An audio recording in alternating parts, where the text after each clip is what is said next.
Buongiorno, stamattina con grande entusiasmo parlerò di una illustre conterranea, Grazia Deledda, autodidatta. Pensate che fece solo la quarta elementare, ma poiché proveniva da una famiglia sufficientemente benestante, il padre era un piccolo possidente, tramite uno zio sacerdote poté studiare a casa. Di Grazia Deledda, che è stata fraintesa in maniera criminale dai nostri avi sardi, in quanto intrisi di invidia. Ci ricorda Emilio Lussu che in Sardegna ne ammazza più l'invidia che la malaria, e credo che questa epidemia sia ancora in circolazione e sta travolgendo altri soggetti ugualmente rispettabili sul piano intellettuale. Ma per tornare a Grazia Deledda, stavo per dirvi che ha una qualità che apprezzo molto in un essere umano, la tenacia. Conoscevo il fatto suo, in quanto autodidatta per me è sempre stata un riferimento morale e culturale imprescindibile.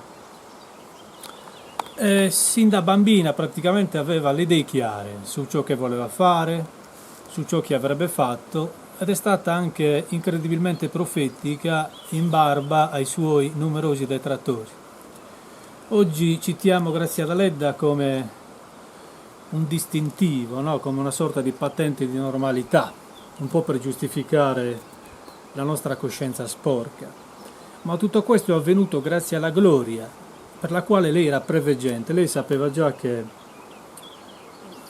con il suo talento, incredibilmente frainteso da Benedetto Croce, di cui poi leggerò un giudizio inadeguato a proposito della sua immensa opera letteraria, nonostante i numerosi detrattori che vivevano dalle sue parti, prevalentemente nel Nuorese, il nemico ce l'aveva anche in casa, riuscì a raggiungere questo scopo e quindi l'immortalità.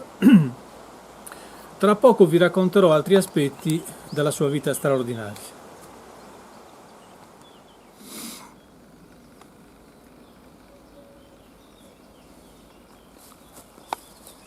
Vi dicevo che Grazia Deledda seguì da giovanissima la sua vocazione di scrittrice della solitudine più nera. Esordì con Sangue sardo nel 1888 in una rivista romana. Negli stessi giorni conobbe un uomo fatale, anfibologico, ambiguo, Stanis Manca, che fece un po' da tramite. Fu lui a erigere questo ponte attraverso il quale finalmente la Deledda poté abbandonare l'isola da cui non fu mai compresa. Fu un colpo di fulmine, lei si innamorò, ma non fu mai corrisposta da quest'uomo intrigante, che pare che potesse vantare un discreto e ostentare volgarmente un discreto curriculum sentimentale. Non capì un tubo delle qualità intellettuali di Grazia Deledda, la sbeffeggiò, la prendeva in giro dietro le quinte negli ambienti letterari, definendola rospo e nana. Ora io queste cose ve le sto dicendo per farvi capire che molti talenti, prima di essere riconosciuti, attraversano un fiume di fango, per cui ci vuole veramente un atteggiamento stoico per non morire. Esemplare sotto questo aspetto il caso di Caterina Porco, di cui sono il biografo. Grazia Deledda inizia così la sua mirabile carriera, è prolifica, manda diversi racconti non solo in continente ma in qualche rivista di carattere locale. Lei rientra in quella categoria di intellettuali che aderiscono alla realtà oggettiva e quindi è una verista.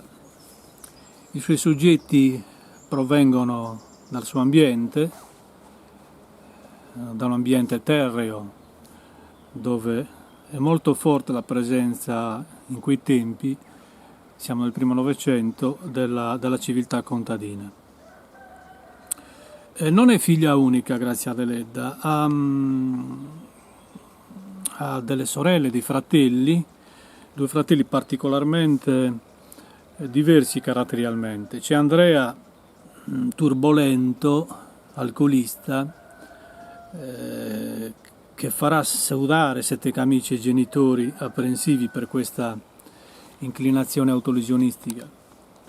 Poi c'è Santus, ripeto, è completamente diverso da Andrea. Santus conduce una vita scettica, monacale nella piccola casa di Nuoro, ha delle strane paure, si butta leopardianamente nello studio matto, sotto questo aspetto gode della stima granitica di Grazia, finché un giorno non ha rapporti con le donne, è misogino, patologicamente misogino, finché un giorno, per via di un incidente domestico, impazzisce del tutto, perde il lume della ragione, abbandona i libri, non si occupa più della conoscenza, non la insegue più, e costituisce per Grazia Deledda, che ormai si è trasferita a Roma, nel frattempo ha conosciuto Palmiro, il suo Palmiro, il suo Madesani,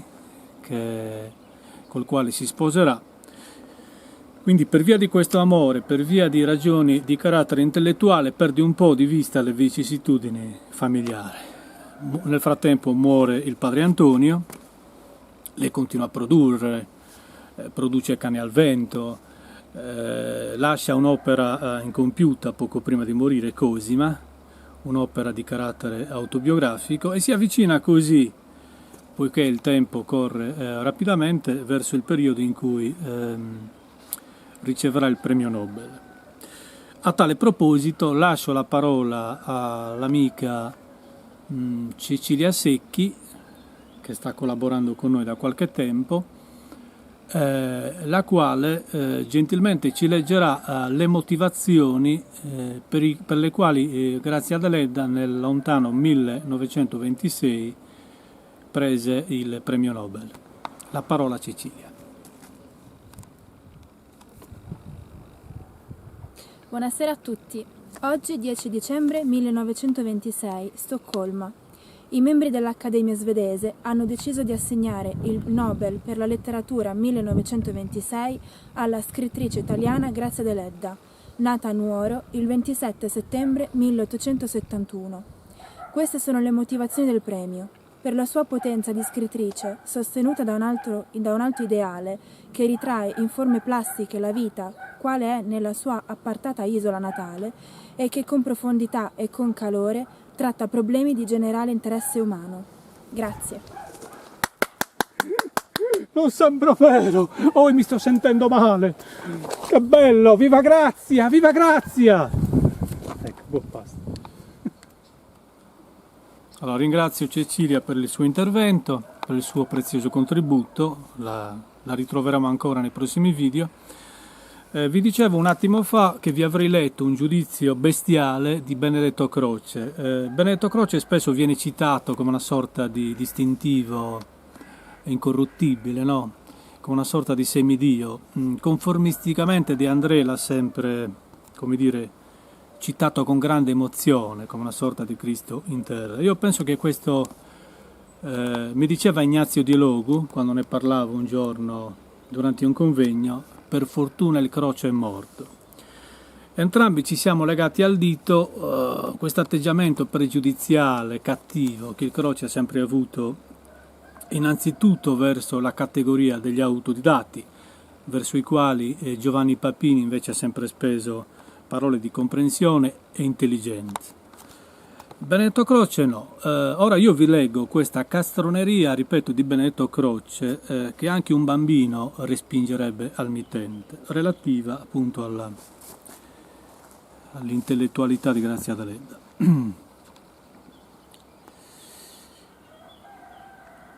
non ha mai sofferto quello che può chiamarsi il dramma del poeta e dell'artista. Ma che ne sai, Benedetto Croce?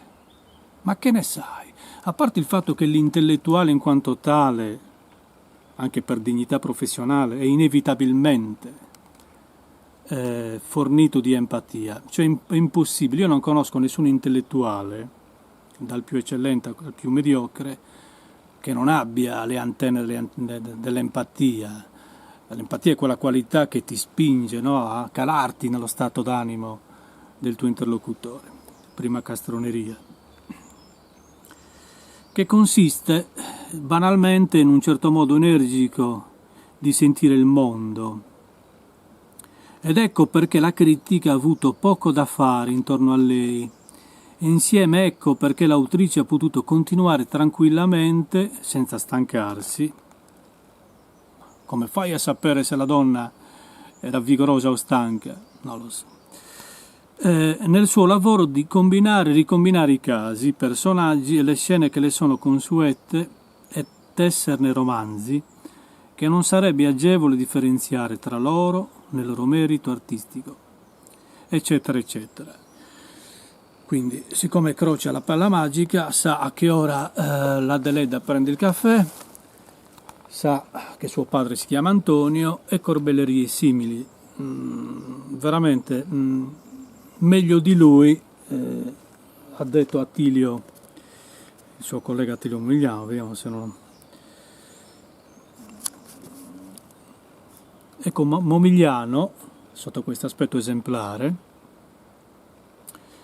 ha detto che grazie ad Deledda sente le correnti profonde, vedete la contraddizione, che formano la vita come non le hanno sentite neppure Verga e Fogazzaro, che erano coevi di Grazia Deledda. Per questa forza vergine si avvicina ai grandi russi, ecco, questa ci dice intelligenza. Effettivamente non solo Momigliani, ma anche un altro suo collega di cui ora non ricordo il nome, riconosce in Deledda una sorta, ci ho detto senza un'ombra di maschilismo, di Tolstoi italiano, acutezza mirabile. Condivido questo giudizio non solo per la sua prosa tersa, acuta, familiare, riguarda molto la nostra psicologia, ma anche per tante altre ragioni che non sto a elencare per ragioni di tempo e di spazio.